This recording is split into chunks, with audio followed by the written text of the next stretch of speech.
Custo de vida, emprego e desemprego, cesta básica, tarifas públicas, salário mínimo.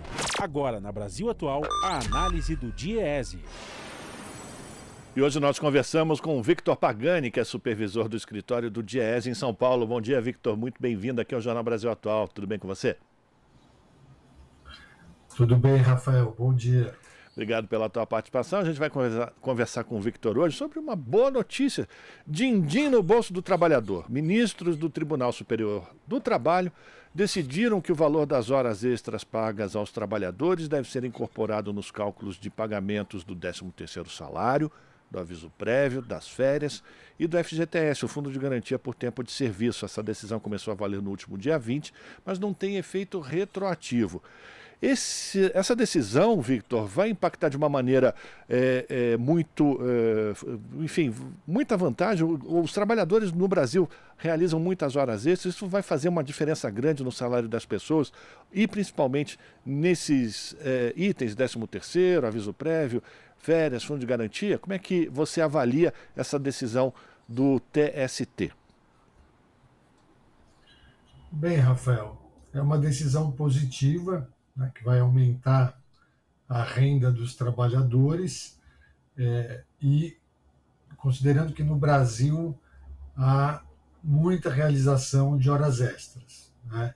No Brasil, a hora extra ela é usada para compensar os baixos salários, né? Então, a larga utilização de horas extras permite que as empresas paguem salários baixos e os compense com a extensão da jornada, né? Então, isso vai ter um impacto de aumento de renda para parcela expressiva dos trabalhadores, né? E coloca essa questão, né, da jornada de trabalho na pauta da sociedade novamente, né? Então, acho que a gente precisa voltar, né, a discutir a questão da jornada, a questão da realização de horas extras.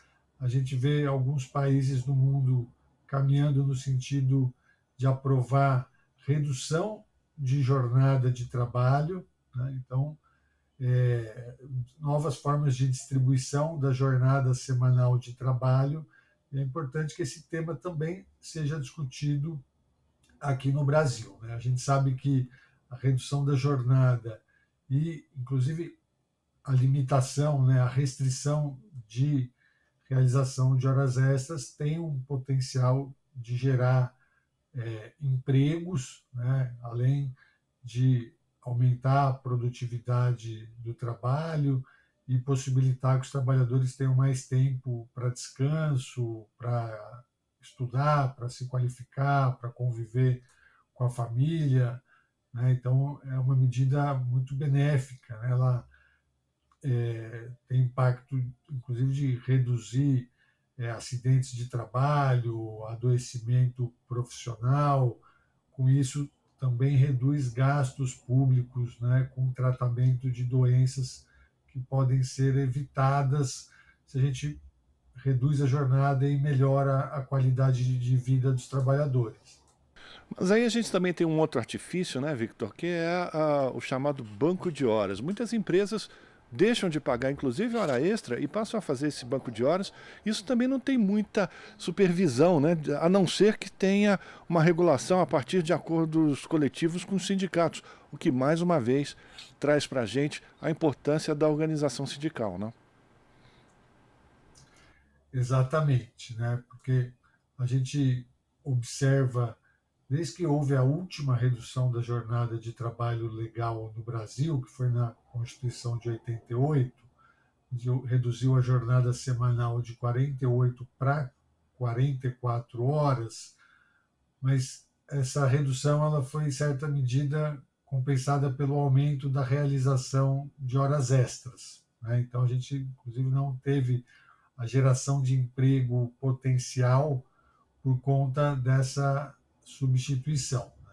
E já nos anos 90, anos 2000, a gente vê a ampliação da utilização, né, do chamado banco de horas, né? Então a gente tem que no Brasil é uma jornada extensa, intensa, porque é um ritmo acelerado e bastante flexível. E o banco de horas ele precisaria também ser melhor regulamentado, né?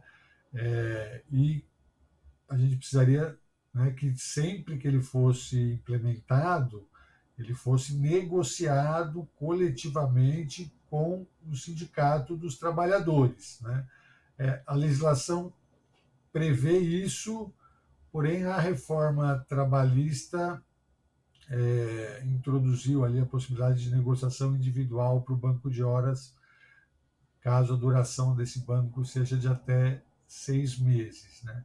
Por que é importante que o banco de horas seja negociado coletivamente com os sindicatos? Porque os sindicatos têm condições, né, de estabelecer critérios, né, que não penalizem o trabalhador, né? Então, que isso seja feito da melhor forma possível, né? Então, é outro ponto que precisa ser colocado, né, que estão ali entre os itens que as centrais sindicais reivindicam que sejam revistos da reforma trabalhista, né, que é o fim das negociações individuais e que seja sempre exigido, né, que haja uma negociação coletiva com o sindicato dos trabalhadores.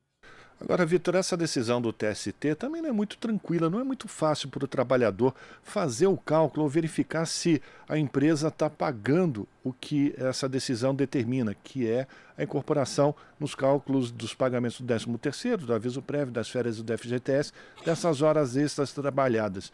E aí eu te pergunto, Vitor, o melhor caminho para o trabalhador saber se o que está sendo pago para ele corresponde à realidade é fazendo contato com o próprio departamento pessoal das suas empresas, ou, mais uma vez, é importante que ele busque o apoio e os cálculos sejam feitos também pelos sindicatos que representam a sua categoria? Sem dúvida, além do cálculo que será feito pelos departamentos pessoal das empresas, o trabalhador, em caso de dúvida, ele deve procurar o sindicato para se certificar que esses cálculos estão sendo feitos da forma devida, né? Então, isso é muito importante, né?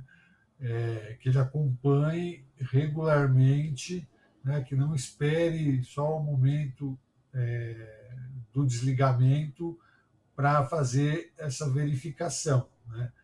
E aí também a gente coloca um outro ponto, né, que as centrais sindicais estão reivindicando que sejam revistos, porque caso o trabalhador não faça esse acompanhamento regular, né, durante o período em que ele está realizando essas horas extras, o momento que ele terá para fazer essa checagem é no momento do desligamento, quando vai fazer a homologação do contrato de trabalho, né, fazer o cálculo das verbas rescisórias.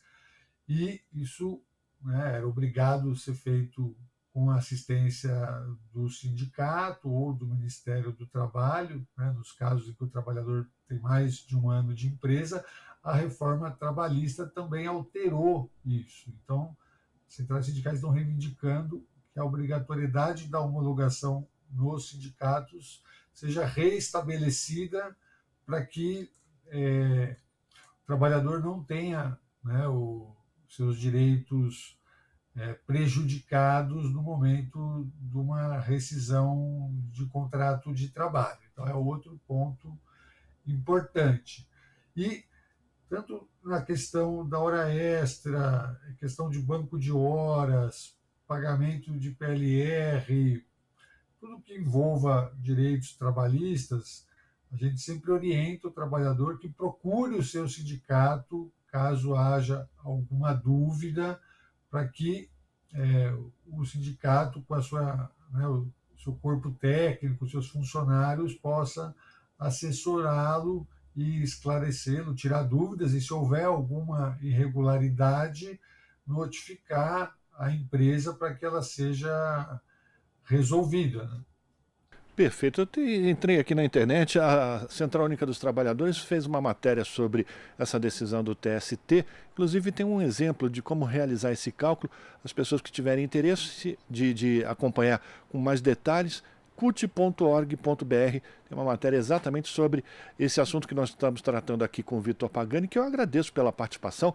O Vitor Pagani, que é supervisor do escritório do DIEESE em São Paulo, fazendo a avaliação dessa decisão do Tribunal Superior do Trabalho, que decidiu que o valor das horas extras pagas aos trabalhadores também deve ser incorporado nos cálculos dos pagamentos do 13º salário, do aviso prévio, das férias e do FGTS. Victor, muito obrigado pela tua participação. Abração para você, a gente continua em contato.